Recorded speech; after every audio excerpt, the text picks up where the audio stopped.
سلام البنات، اليوم فيديو جديد وغسيل جديده. دي بسي بان ولا دي شنيك بسيترون كيجيو بنان بجوج طرق اللي مختلفه بالنسبه للشكل، والعجين كيكون نفس العجين ونفس الحشوه. تبعوا المراحل والطريقه وغيكون عندكم ناجح 100%. بالنسبه للمقادير كنحتاجو نص كاس ديال سكر سنيده، نفس الكأس كنضيفو كأس ديال الماء اللي يكون دافي، وكأس ديال الحليب اللي حتى هو يكون دافي. الكاس اللي عبرنا به الحليب هو اللي نعبرو به الماء، هو اللي نعبرو به سكر سنيده. دونك كاس الحليب في كاس ديال الماء دافي مع نصف كاس ديال سكر سنيده، وكنضيفو ساشي الفاني على هاد المكونات، وكنضيفو معلقه كبيره ديال الخماره العجين ولا الخميره العجين. نديرو كميه كبيره، معلقه كبيره، وكنخلطو المكونات كلها على هذا الشكل.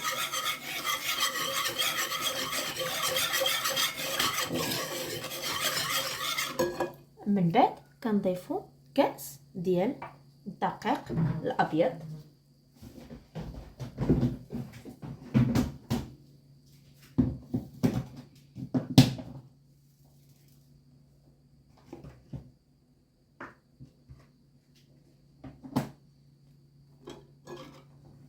وكنخلطو المكونات كلها.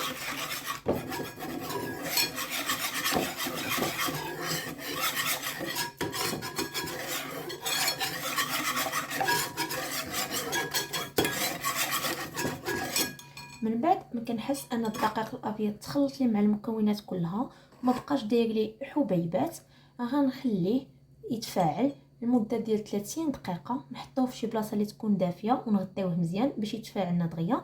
عاد ندوزو للمرحله المواليه. بالنسبه لا كريم اللي غنستعمل كريم سيترون. غناخذ هنا 125 غرام ديال الحامض معصور على هذا الشكل مصفي، وكنحتاج 100 غرام ديال سكر سنيده. كنديروه في شي كاسرونه،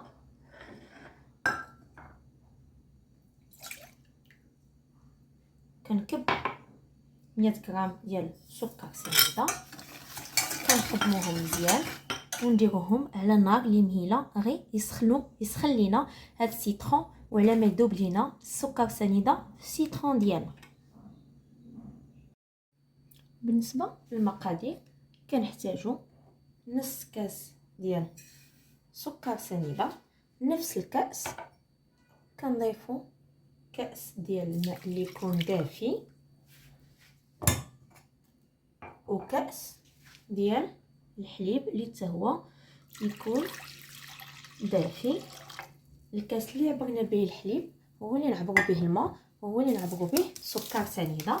دونك كاس الحليب في كاس ديال الماء دافي مع نصف كاس ديال سكر سنيده، وكنضيفو ساشي الفاني على هاد المكونات،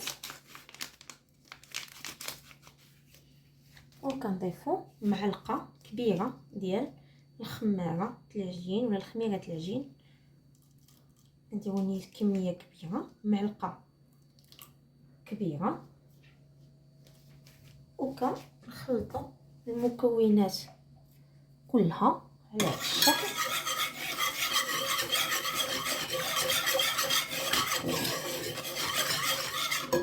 من بعد كنضيفو كأس ديال الدقيق الابيض،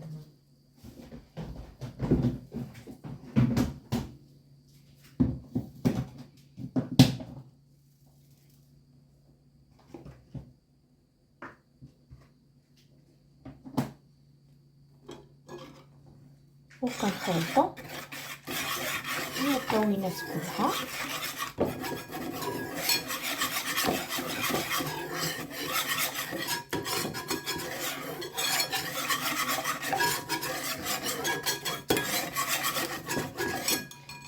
ما كنحس ان الدقيق الابيض تخلط لي مع المكونات كلها وما بقاش داير لي حبيبات، غنخليه يتفاعل لمده ديال 30 دقيقه. نحطوه في شي بلاصه اللي تكون دافيه ونغطيوه مزيان باش يتفاعل لنا دغيا. عاد ندوزو للمرحله المواليه. هنا بالنسبه للمرحله الثانيه كناخذ بيضه كامله وجوج صفار ديال البيض. دونك غناخذوا جوج ديال صفار البيض وبيضه كامله.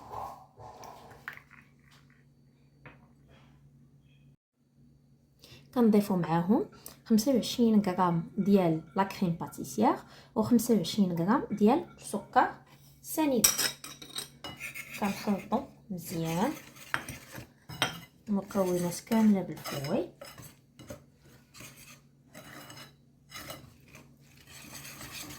حتى تيولي مكخام.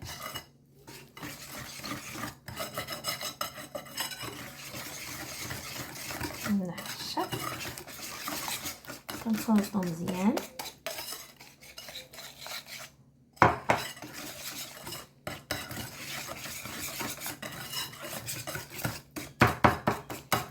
تتجاوزوا المقادير كلها.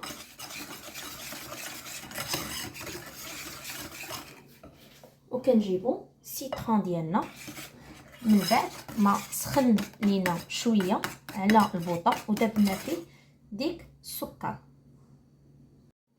بعد ما جبنا الكاسرون ديال السيترون ديالنا كنبداو نضيفوا البيض مع سكر سنيده مع لا كريم باتيسير، نضيفوه على السيترون. حنا كنخلطوا باش ما يكبناش ديك البيض.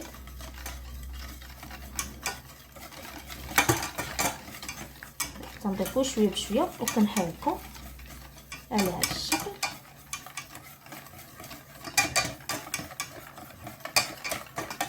كنخلطو مزيان، ما كنضيفوش دقه واحده باش ما كيطابليناش ديك البيض مع السيترون اللي كيكون عندنا بارد سخون بليطو.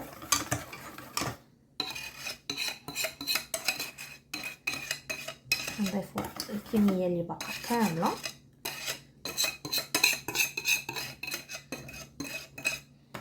كنخلطو مزيان وكندخلو وكنحطوه فوق النار.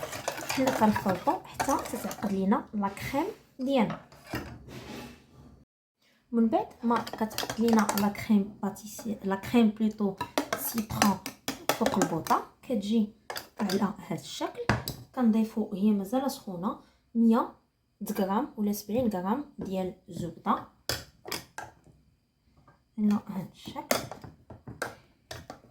ونخلطو مزيان حتى تذوب لينا الزبده لا كريم سيترون ديالنا. كنخليوها تبرد لا كريم. عاد كنستعملوها كنصامر بهذه الطريقه حتى تذوب لي مزيان الزبده في لا كريم باتيسير لا كريم سيترون. كتطلق على هذا الشكل وكنغطيوها حتى تتبرد وكنبغيو نستعملوها. من بعد ما تفاعلت لنا العجين ديالنا كنضيفو عندي قشور حامضه كنزيدوها في العجين ديالنا.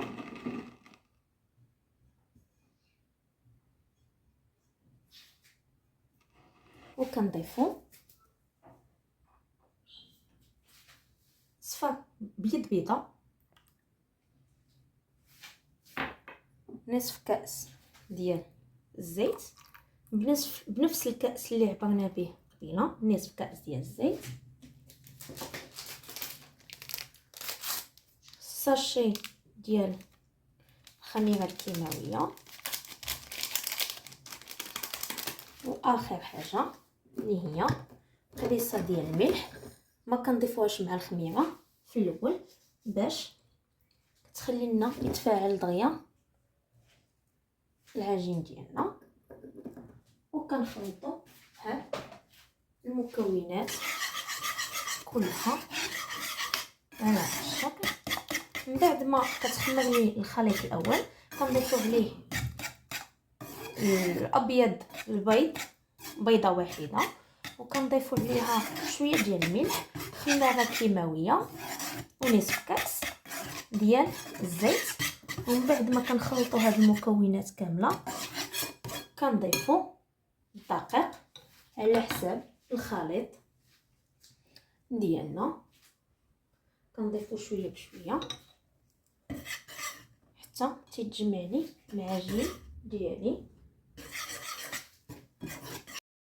من بعد ما جمعنا العجين ديالنا اللي كيجي على هذا الشكل، قبل ما نكملوا بالجميع كنزيد فيه طريف ديال الزبده، نسيت ما صورتوش لكم في الاخر. وكنجمعوا العجين ديالنا كامل، ما نديروش ثقيل بزاف وما نديروش خفيف بزاف، كيجي على هذا الشكل. كناخذوا السطح العمل كنديروا فيه الدقيق الابيض، تنديروا كميه مهمه باش العجين ما يسقش لينا. غنشكلوه بجوج اشكال، نقسم العجين على جوج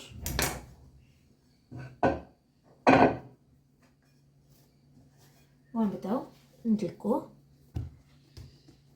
حتى نديرو العجين على شكل مربع، واللي يكون رقيق ما يكونش غليظ بزاف.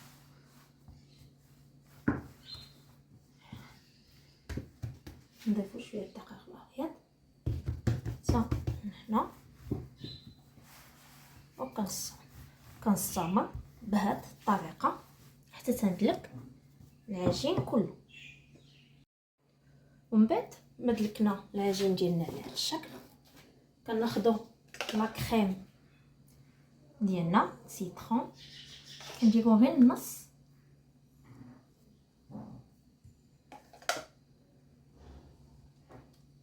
ديال العجين على هذا الشكل. كنحاولوا نديروهم على شكل متساوي.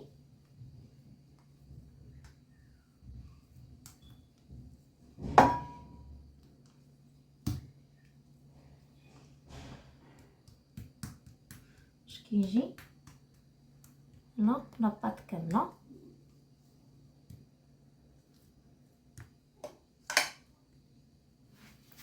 كنجيبو جزء على جزء، كنديروش لاباط كامله،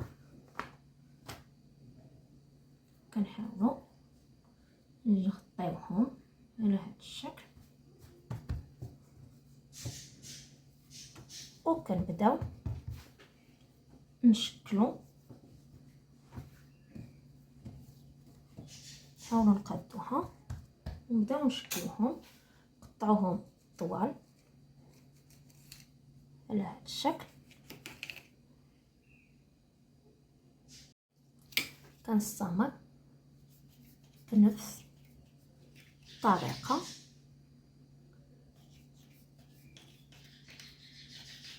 حتى تنكمل هذا العجين كامل. من بعد كناخذوا عجين هكا لهذا الشكل ونجمعوه، وبلاصه مقاده هي للقدام على شكل حلزوني، وندور مزيان على هذا الشكل، وكيجيو على هذا الشكل. وكنحطوهم في الطبسيل ديالنا، وكنستمر بنفس الطريقه حتى تنكمل العجين كله. وبالنسبه للشكل الثاني كنديروا العجين نفس الشكل، كنديروا لا كريم وكنقطعوا، وكنستمر حتى هي تقطع على هذا الشكل، اللي ما يكونوش غلط بزاف وما يكونوش رقاق بزاف. حاولوا يكون عندي واحد الموس لي شويه ماضي باش ما تعجليش العجين. كيجي على هذا الشكل، ومن بعد كنبدا نلوي. وملي كنلوي لاحظوا معايا كنلويو بهذه الطريقه، ومن بعد كنبداو ندورو على هذا الشكل حتى تنحصلوا على هذه النتيجه.